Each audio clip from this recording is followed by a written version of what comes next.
बड़ा हादसा। भूख से व्याकुल 13 गौवंशों द्वारा जहरीली घास खाने से तड़प तड़प कर दी जान। बड़ा सवाल, इन बेजुबान 13 गौवंशों की मौत का जिम्मेदार आखिर कौन? आपको बता दें कि यह आश्चर्यजनक मार्मिक घटना बांदा जनपद के नारायणी तहसील अंतर्गत ग्राम पंचायत मोतिहारी गाँव की है। इस ग्राम पंचायत में गौशालाओं द्वारा छोड़े गए बेसहारा गौवंशों में 13 गौवंश आसपास के खेतों में मृतावस्था में पाए गए। ग्राम वासियों द्वारा गौ रक्षा समिति के तहसील अध्यक्ष सोनू करवरिया को जैसे ही जानकारी हुई, तत्काल अपनी टीम के साथ घटना स्थल पर पहुंचे और देखा कि 13 गौवंश अलग अलग स्थानों पर मृत पड़े हुए थे। बांदा से सुनील यादव की रिपोर्ट। अच्छा, नहीं तो कोई दिक्कत नहीं है, हमारे यहाँ से लेके हम आपको शेयर कर देते हैं। उमेश तिवारी।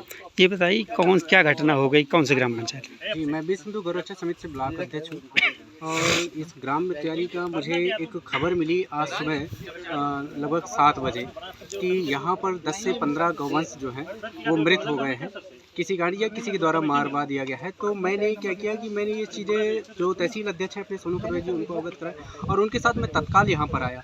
तत्काल आने के बाद मैंने देखा, मेरे पास वीडियो भी है कि एक ट्रैक्टर से गायों को घसीट करके दूसरी जगह ले जाया जा रहा है। इस बाद मेरी थोड़ी सी वहाँ पर कुछ गाँव वाले थे, थोड़े से बहस हुई और फिर मैंने तत्काल कोतवाल प्रभारी नारायणी को मैंने सूचना दी। इसके बाद हमारे सोनू जी जो हैं उन्होंने माननीय SDM महोदय नारायणी को और CO साहब को और क्या कहते हैं CBO साहब को उन्होंने जानकारी दी। इसके बाद हम अलग अलग जगह पर खेतों में देखे तो अलग अलग जगह पर हमें गाय मिली।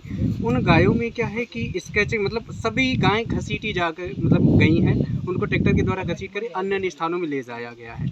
ठीक है। अच्छा, यहाँ पर जो है पूरे खेत सूखे हैं और तो कुछ नहीं है, लेकिन यहाँ पर जो खेत हैं वहाँ पर जो पास में जो खेत हैं यहाँ पर हरी चारा और साथ में मूंग बोई हुई है, जिसमें हरा चारा तो हालांकि कहीं पर चरा हुआ नहीं दिखाई दे रहा।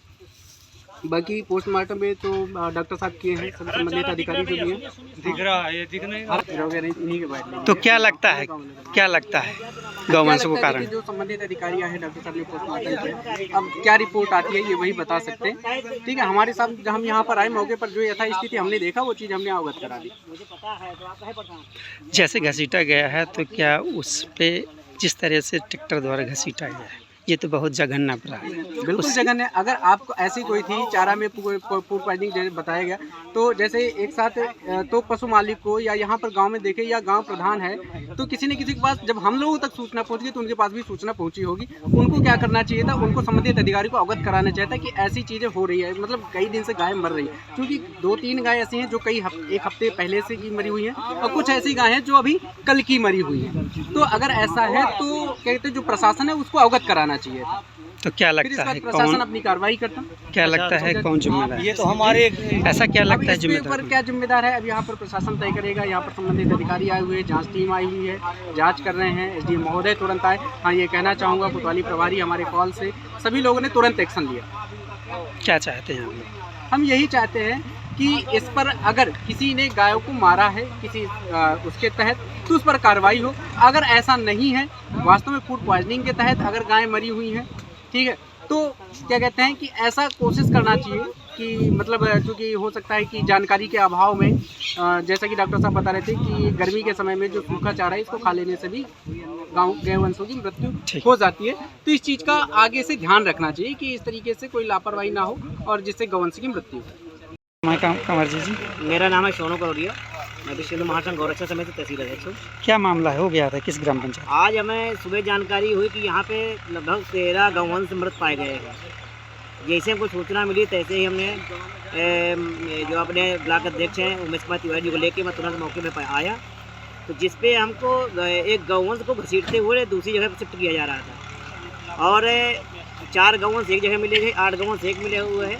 टोटल मिला के हमें 13 गौवंश मिले हैं, जिसमें 2 पुराने बताए जा रहे हैं, 11 अभी फिलहाल आज ये कल की हैं, ऐसा हमको बताया गया देखने को मिला। और ये जब ये जानकारी हुई तो सभी मैंने अधिकारियों को सूचित किया, जिसमें SDM महोदय, CO महोदय, कोतवाल महोदय, CBO साहब और डॉक्टर साहब सब लोग आए। उस पर PM भी किया गया, तो जिसमें ये बताया गया कि जो यहाँ पे हरा चारा जो चरी जिसको बोलते हैं लगाया गया है, इस पर जो है पॉइजन आ गया है, जिसको खाने से ये मृत हुई है और इसको सैंपल के लिए दिया गया है। अब इसका पूरा निष्कर्ष तभी पता चलेगा जब इसकी रिपोर्ट आ जाएगी। उन्होंने कहा हफ्ते 10 दिन में रिपोर्ट आएगी और इसको मथुरा लैब भेजा जाएगा और उन्होंने इसका क्लिस्टेरू का और जो गौवंशों के अंदर से निकाला गया है जो।